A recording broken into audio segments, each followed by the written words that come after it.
घर का भेद बाहर में जा कर के निकालता है, वो घर का घरेलू कहा नहीं जा सकता। भारत के चीज़ को वो विदेश में कहते हैं, ये एंटी नेशनल उनका काम है, उनको ऐसा नहीं करना चाहिए। एकदम एंटी नेशनल काम है। जो भारत में हम लोग क्या करते हैं क्या न करते हैं, यहाँ जितना कहना है लड़े हैं, नेता अपोजिशन है ये हैं, पार्लियामेंट में बोल सकते हैं, अमेरिका में जाकर बोलने का क्या उचित है दूसरे के यहाँ। अगर ऐसा करते हैं तो वो घर के भेदिया माने जाएंगे। नहीं देखिए, इसमें गलतफहमी है। वो सूचना आयोग का गठन वहाँ होता है। हम भी प्राइम चीफ मिनिस्टर रहे हैं। सूचना आयोग का जो होता है तो आयुक्त का क्या कहते हैं उसको नियुक्ति करना होता है, तो उसमें नेता अपोजिशन को बुलाया जाता है, वो भी उसके मेंबर होते हैं।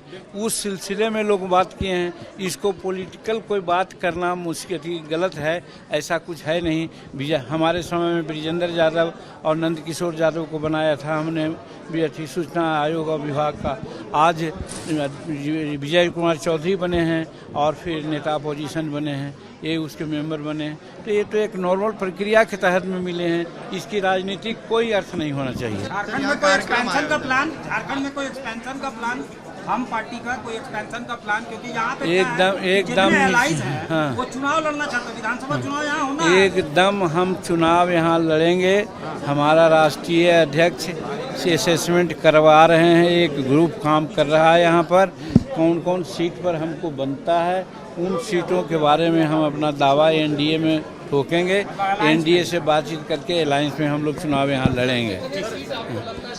अब ये सब हम बात आपको नहीं कहेंगे, इस पर हमारा स्ट्रेटजी है, वो अंदरूनी है, उस पर हम लोग एनडीए में बैठ करके बात कर लेंगे। एमएसएमई के कार्यक्रम में आए थे, क्या कुछ संभावनाएं हैं? एमएसएमई का जहाँ तक सवाल है, जो एमएसएमई विभाग है एक गरीबों के लिए विभाग है, और जब तक हमारे गांव घर का विकास नहीं होगा, यहाँ के युवाओं को जो आज नौकरी की आवश्यकता है हम उनको नियोजन नहीं दे सकते हैं। इसीलिए यहाँ आकर के हम लगभग 500 करोड़ रुपया की योजना कई शिलान्यास किया है और घोषणा भी किया है, जिसमें बोकारो का टेक्नोलॉजी सेंटर भी एक है। फिर उसके अलावा देखिए एक रैंप होता है, रैंप परियोजना के तहत 70 करोड़ रुपया हम यहाँ देने की घोषणा किया। फिर झारखंड में क्लस्टर होता है, 4 गो क्लस्टर बनाने की बात किया है जो 120 करोड़ का होता है।